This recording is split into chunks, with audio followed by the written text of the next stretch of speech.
When the systems people trusted collapsed during World War II, there were no quick fixes and, honestly, no safety nets waiting to catch civilians who ran out of food.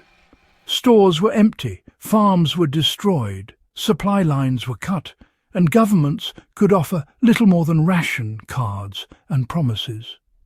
What kept people alive was not luck or charity, but, habits built quietly in kitchens, gardens and basements long before desperation set in. These were not emergency tricks meant to last a week. They were survival methods designed to feed families for years, even after the collapse of normal life. Many of these practices disappeared after the war, replaced by abundance and convenience. Yet they remain some of the most reliable food survival strategies ever tested under real conditions. Understanding how ordinary people stayed fed long after everything fell apart offers lessons that are as relevant now as they were in the 1940s. Stretching calories mattered more than increasing portions. One of the first realities civilians faced was that eating more was impossible, so making food last longer became the priority. Families learned to stretch calories by combining small amounts of protein with filling staples like potatoes, grains, and legumes. Meat was no longer the center of the plate, but a flavoring used sparingly. Stews, porridges, and thick soups became daily meals because they extracted maximum nourishment from minimal ingredients.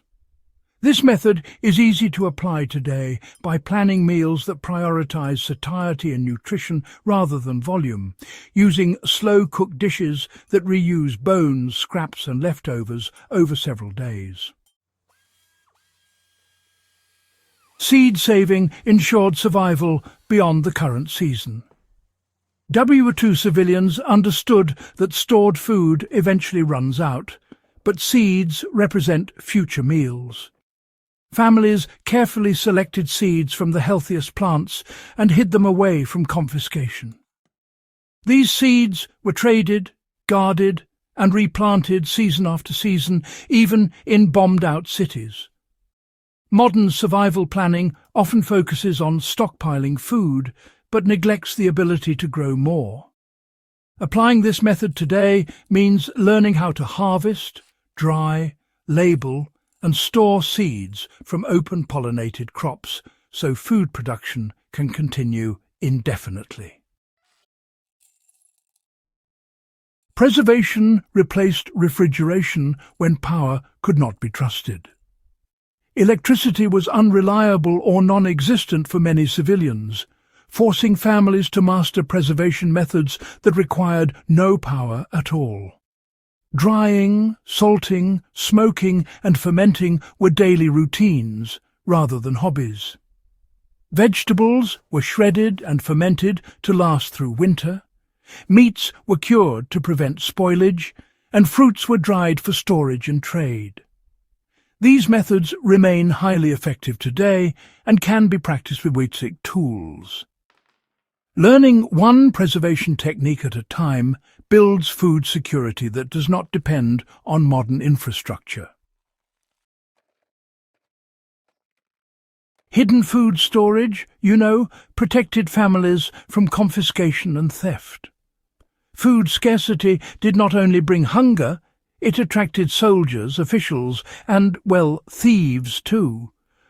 Civilians learned to divide food into multiple hidden caches rather than storing everything in one place. Some food was kept under floorboards, some buried in gardens, and some concealed inside furniture. This redundancy ensured that even if one stash was discovered, the family would not starve.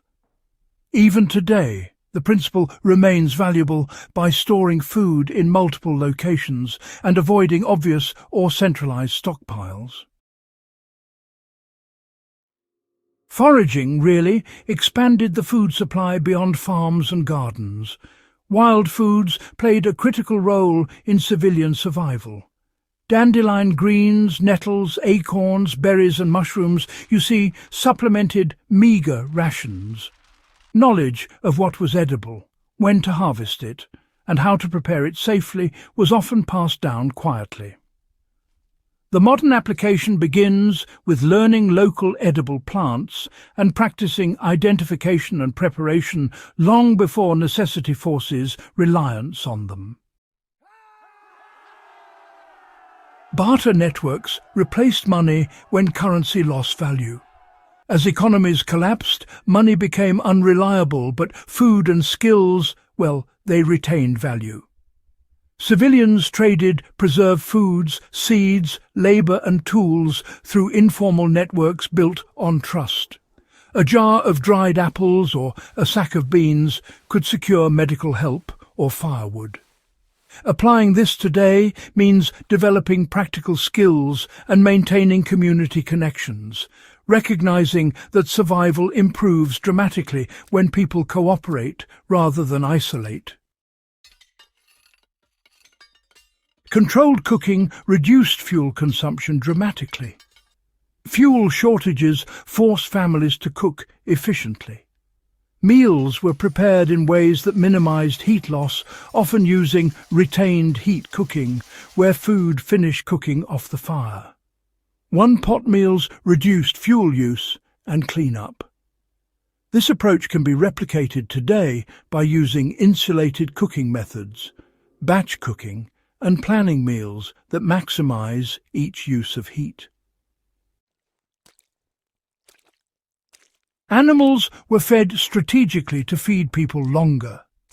Families who kept chickens, rabbits or pigs learned to ration animal feed carefully and harvest at optimal times.